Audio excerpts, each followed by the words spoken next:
നൂറുകണക്കിന് ആൾക്കാരെ രക്ഷപ്പെടുത്തുകയും അതുപോലെ തന്നെ തെരച്ചിലിനൊക്കെ നേതൃത്വം നൽകുകയൊക്കെ ചെയ്ത ഈ സന്നദ്ധ ഭടന്മാരെയും ഈ സുരക്ഷാ സൈനികരെയും ഒക്കെ ആദരിക്കുക. ഒപ്പം സൈന്യവും അതുപോലെ തന്നെ കേരള പോലീസും ഫയർഫോഴ്സും അങ്ങനെ വിവിധങ്ങളായ സേനാംഗങ്ങളെയാണ് ഈ പ്രധാനമന്ത്രി ഇവിടെ ആദരിക്കുക, ഒപ്പം സംവദിക്കുക. എന്തായാലും കേരള പോലീസിലെ ADGP MR Ajith Kumar നമ്മോടൊപ്പമുണ്ട്.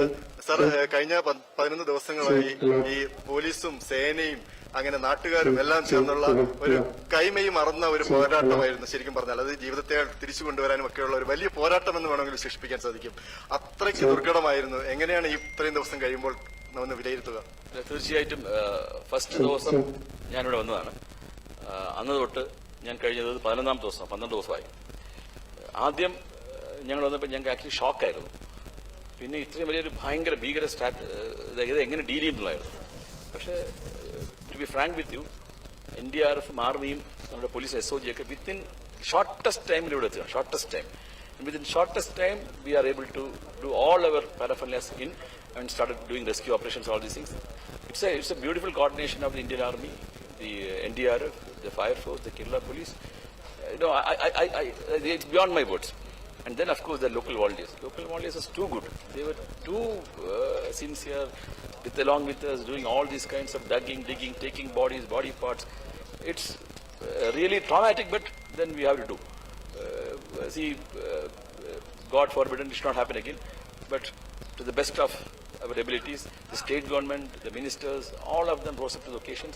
And you see the way they have done. It was done thoroughly, professionally. Everything was taken care of, right up to the body cremation. It's a beautiful piece of deep coordination, good networking, and support from each agencies with the support of local public and carrying out the operation and almost successfully completing it. അപ്പോൾ സൈന്യത്തിന്റെ ഒരു വലിയ പിന്തുണ, വലിയൊരു സഹായം നമുക്ക് ലഭിച്ചിട്ടുണ്ട്. അതിനെ എങ്ങനെയാണ്? See, you see the Bailey Bridge. This is the biggest contribution, you know. And even before the Bailey Bridge itself, they came, they put all these other systems and all these things. They went physically, they searched all these areas openly. So everything was done. And of course the Bailey Bridge also. Army is too good. They have done whatever is possible, the quickest possible time. The Army General was there, the Brigadiers was there. You know, you can't explain in words that what you have seen now, the clean area, was not what you have seen in the first day. It has changed almost 90%. You are seeing a reasonably neat, clean area which has been done up the last 10 days. Sir, please share the experience in Rajana. Yeah, we started on 30th only, the day incident took place. We mobilized from various places, that is the DSC Center, Kannur, thereafter from Kozhikode and from Trivandrum, and the bridge equipment had come from the MEG Bangalore. So we worked as a team. The moment we landed here, we saw that the critical bridge was washed away. So as sir has mentioned, the first important thing was to get the people who were injured and alive to the other side of the river. So a temporary bridge was created by help of ropes and some tree logs which were cut in situ that very time, which was very critical to evacuate around 1,200 people this side of the river. And thereafter our people crossed over, went to the villages and searched the people who were injured. So priority wise, that is the children, the ladies, elderly were taken out first, and then the male members were taken out. And then our next focus was on this Bailey Bridge, which was again made it in record time. That is 1st of August, we could open it for the traffic, and essential vehicles like ambulance and the vehicles carrying stores and digging equipment was taken across.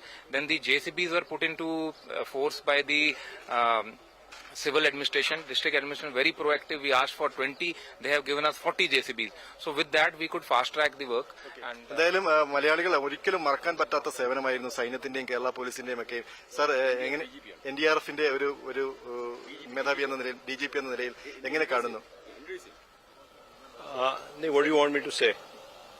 Sir, What's the experience in experience. Sir, Okay. DG National Disaster Club, NDRF. We were the first ones to reach here because we had a team in Wayanad. So they got the information late at night and we were here at 4:45 in the morning. The situation was very bad. We all know it was a very terrible disaster. But then we also roped in more teams. So finally we had 4 teams by 31st. And the first day, the major achievement which our team could establish was that they could establish a zip line between this side of the road and to the other side, because the bridge was washed away and there was no way people from Mundikai could be evacuated. So they first established the zip line, and using that zip line in about 12 hours they evacuated more than 200 people They basically there were some critical injured people, so they evacuated about 14 such people. And the good thing which they did was they used a JCB machine on this side of the road, so they could use that zip line for two-way traffic. So they could push medical teams and food supplies from this side to the other side. So that was the major thing. And for the last so many days, our 4 teams have been working. They have, they've been able to recover about 100 plus bodies, and they're still trying. NDRFന്റെ DGP Piyush Anand സാറാണ് നമ്മളിപ്പം പ്രതികരിച്ചത്. അതുപോലെ തന്നെ ഈ പ്രവർത്തനങ്ങൾക്കെല്ലാം നേതൃത്വം കൊടുത്തിയ IG K Sethuraman സാറുണ്ട്. Sir വലിയൊരു ചലഞ്ചായിരുന്നു ശരിക്കും. എങ്ങനെയാണ് ഈ ഒരു ഇതൊരു ടീം വർക്കാണ്. ഇത് എല്ലാ ആർമിയും പിന്നെ NDRFും SOGയും ഫയർഫോഴ്സും കൂടിയിട്ടുള്ള വലിയൊരു ടീം വർക്കായിരുന്നു. അപ്പം ഒരുപാട് ജീവൻ രക്ഷിക്കാൻ പറ്റി. ഇനിയും ഒരുപാട് കണ്ടെത്താനുണ്ട്. ഇനി എന്തൊക്കെയായിരിക്കും തെരച്ചിലും മറ്റും? ഞങ്ങൾ പൂർണ്ണമായിട്ടും എല്ലാം കണ്ടെത്തുന്ന രീതിയിലായിരിക്കും നമ്മുടെ സെർച്ച് നടത്തിക്കൊണ്ടിരിക്കുന്നത്. എനിക്ക് തോന്നുന്നു നല്ലൊരു ശതമാനം നമ്മൾ ബോഡിയിലൊക്കെ റിക്കവർ ചെയ്തിട്ടുണ്ട്. എന്തായാലും അവസാന ആളുകളെയും കണ്ടെത്തുന്നത് വരെയുള്ള ഈ തെരച്ചിൽ നടപടിക്രമങ്ങൾ പുരോഗമിക്കും, അല്ലെങ്കിൽ അത് തുടരുമെന്നാണ് ഇവരൊക്കെ അറിയിച്ചിരിക്കുന്നത്.